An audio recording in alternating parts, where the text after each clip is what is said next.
Hey guys, how's it going? Creative Heroes 2006 here, and I'm back with another review, but today we're going to do something a little different. We're not going to take a look at the McFarlane toys today, no. What we're actually going to do is we're going to take a look at the Back to the Future Playmobil set. Now, if you're wondering, why am I doing a Playmobil review? Why am I doing a review on a little kid's toy? All of your questions will be answered at the end, but I'm going to take you to the studio, and we're going to start the video. Alright, here's everything out of the package, and I'm not gonna lie, you're not gonna have a lot of trouble building this, but the stickers are probably the hardest part of this entire build. It's a pain to get the stickers on, but we're gonna, just like a Lego set, we're gonna take a look at the minifigures first, and then we're gonna take a look at this awesome DeLorean. Alright, so we obviously need to start with the main character of the, we obviously need to start with the main character of the movie, Einstein. Sorry, that was a joke. Well, not about starting with the main character. We are going to start with the main character here, Marty McFly. And as you can see, he is a pretty well minifigure, and first we're going to take a look at his accessories. So first we got his little camera right here. As you can see, Marty's camera that he brings along with him to so that he can document everything that Doc is explaining about the DeLorean, the time machine. And here we have Marty's skateboard that he uses in the first act of the movie when he goes with Doc to document everything about the DeLorean. And you can just, the reason why there's that purple thing over there is because that's to hold Marty in place so that he doesn't fall off whenever you have him in the skateboard. It's for the accessories. Now let's take a look at Marty. I'm not gonna lie, for a Playmobil figure, this has quite a little bit of detail. This part of his sleeves right there are separate pieces, so you are gonna have to put those on, as you can see right there. And quite a little detail that I really like is, spoiler alert, I forgot to mention, guys, if you have not watched the movie yet, make sure you go watch that first. You can see here that he has the dark blue portion of his jacket in his arms, because he's supposed to have that in the movie, and there is his life preserver. That's what they call it in 1955. And there is the bottom. There is his shirt, very well detailed for a Playmobil figure. And there is the face. In my opinion, if I were Playmobil, I would start adding eyebrows to their figures. But overall, it's a really good looking figure. Very detailed for a little Playmobil figure. But now we can take a look at Doc. Alright, no questions asked, Doc is definitely the best minifig in this entire set. Just look at all the accessories and details he has. As you can see right here, he has a bunch of details on his coat, and there he has, I believe this is the watch that he uses to calculate the time that Einstein travels. I keep forgetting, but he does have two watches, and in case you lose one, there is an extra one, but only of the silver one. So if you lose a black one, then you're gonna have to use two silver ones. Anyways, there is his toolbox, tool bag, I guess, and there is the remote that he uses for the DeLorean for the first test. And as you can see, his shoes and his pants are again highly detailed. And there's the back in case you wanted to see that. And I would do this with Marty. You see how he has eyebrows? That's what Playmobil should start doing with all of their figures. And I really like the face. I think it looks accurate to...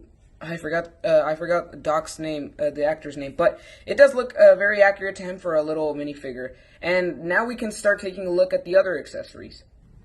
Here we have some plutonium. Now, if you remember the car, yes, it's nuclear because it uses plutonium. And if you don't remember this, Doc stole this from the Libyans because the Libyans wanted him to make a bomb. Well, here is the plutonium. Nicely detailed there. And these...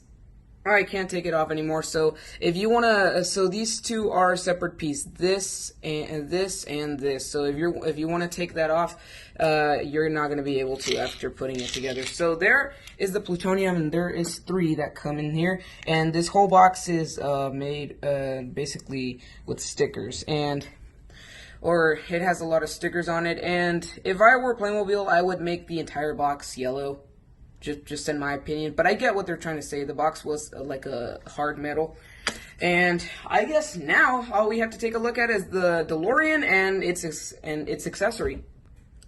Okay, you cannot deny that this DeLorean looks 100% film accurate for being a kid's toy. Now, I'm gonna take you on a little tour here. Here we have the place where the plutonium is supposed to go. Oops, sorry. And that's where the plutonium is supposed to go, in case you were wondering. And you can lift the doors up. And another thing, when you're trying to get a minifigure in, it's gonna be a little hard to do. In this case, I'm going to have to take you guys out for a minute, but I'll be right back. There you go. That's Marty in the DeLorean. Just a recommendation, just slide him in. It's probably the easiest way. And as you can see, the DeLorean has a ton of detail. I always liked the DeLorean logo. That was pretty good.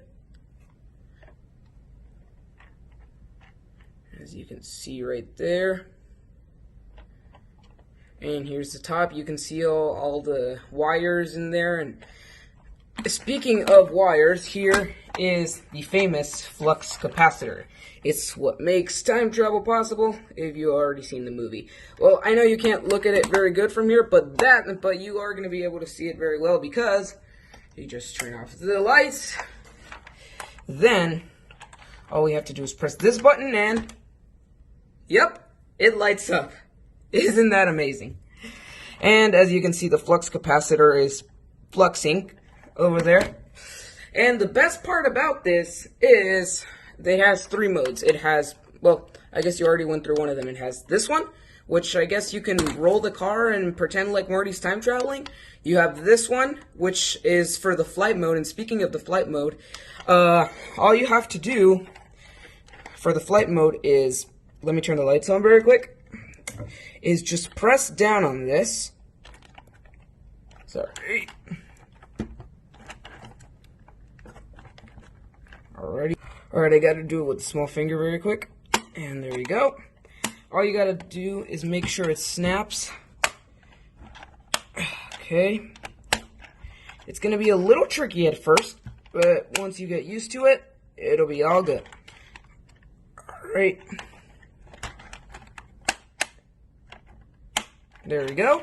And if you remember from the ending and the beginning, if you remember from the ending of Back to the Future 1, then you remember that the DeLorean does fly at the end and uses garbage for its fuel. And if you remember at the beginning of Back to the Future 2, it's basically the exact same thing. So, yeah, that's the entire DeLorean.